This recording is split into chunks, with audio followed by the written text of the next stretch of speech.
মির্জাপুরে শিল্পাঞ্চলের শ্রমিক ভোটারদের কাছে বিএনপির ভোট প্রার্থনা। মোহাম্মদ মোয়াজ্জেম হোসেন, মির্জাপুর প্রতিনিধি।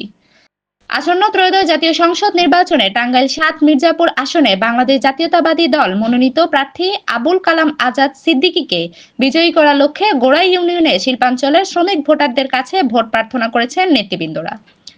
গোড়াই ইউনিয়ন বিএনপির সহসভাপতি জুলহাস শেখ, ইউনিয়ন বিএনপির উপদেষ্টা হাসমত হোসেন হাসু এবং ইসমাইল হোসেন এর উদ্যোগে গোড়াইয়ে অবস্থিত বিভিন্ন শিল্প কারখানা শ্রমিকদের সঙ্গে মতবিনিময় ও গণসংযোগ করেন তারা।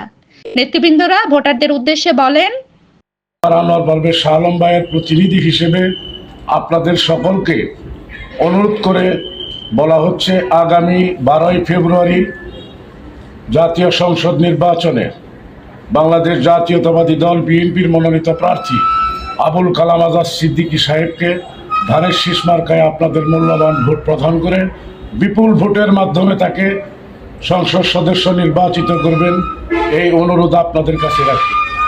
সেই সাথে আপনারা যারা গোড়াইতে এবং মির্জাপুরের ভোটার আছেন তারা সকলে ধানের শীষ মার্কায় ভোট দিবেন এবং আপনারা যারা গোড়াইয়ের এবং মির্জাপুরের বাহিরের থেকে এসে আজকে এই সাউদি টেক্সটাইল মিলে কর্মরত আছেন, যারা গোড়াইয়ের বাহিরের ভোটার, আপনারা আপনাদের স্ব এলাকায় আপনাদের ধানের শীষের প্রার্থীকে আপনাদের মূল্যবান ভোট প্রদান করবেন।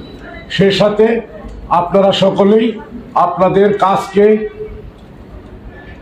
ভালোভাবে দেখবেন এবং কাজ ভালোভাবে করবেন যাতে মিলের প্রোডাকশন ভালো থাকে, সেই দিকে আপনারা লক্ষ্য রাখবেন। আপনারা জানেন আমাদের জননেতা জনাব আবুল কালাম আজাদ সিদ্দিকী সাহেব, সে একজন